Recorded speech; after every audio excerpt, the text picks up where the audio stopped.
سوال یہ ہے کہ اگر کوئی آدمی یہ کلیم کرتا ہے کہ اس کا امام زمانہ سے ایکچوئل کانٹیکٹ ہوتا ہے تو ہماری اس کے بارے میں کیا رسپانسبلٹی؟ ہماری رسپانسبلٹی یہ ہے کہ ہم اس کو جھوٹا قرار دیں اور اس سے سارے کنیکشنز کاٹیں. البتہ پہلے یہ کنفرم ہونا چاہیے کہ وہ یہ کلیم کر رہا ہے کہ نہیں کر رہا.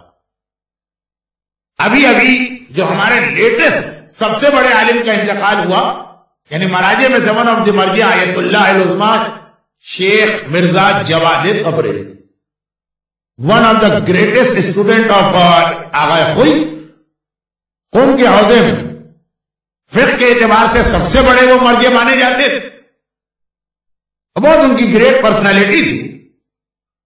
ان کے تو فتووں کی کتاب میں بھی یہ جملہ، یہ ان کا فتویٰ چھپا ہوا کہ جس کی ایکچوئل امام سے آج کل ملاقات ہوتی وہ کبھی بتائے گا نہیں، اور جو بتا رہا ہے دیٹ مینس اس کی امام سے ملاقات نہیں ہوتی.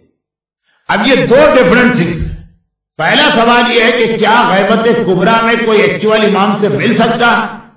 جواب ہے کہ یس. نہ صرف یہ کہ از اٹ پاسبل، بلکہ سو مینی مراجعز رپورٹڈ ملاقات ان کی ہوئی کہ یہ تو ہے کہ غیبت کبریٰ میں امام سے ملاقات ہو سکتی ہے. لیکن جو آدمی بھی امام اس سے ملے وہ کبھی یہ کلیم نہیں کر سکتا، وہ جنرل پبلک کے سامنے نہیں کہہ سکتا کہ میری امام سے ملاقات ہوئی.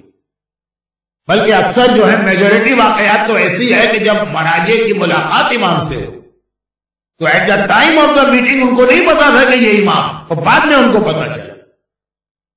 کیسے پتا چلا وہ تو پوری سٹوریز ہیں، اور یہی میں کہہ رہا تھا کہ میں اس کو ایوائڈ کرنا چاہ رہا ہوں، ورنہ یہ کوشچن آنسر پوری ایک مجلس بن جائے گی.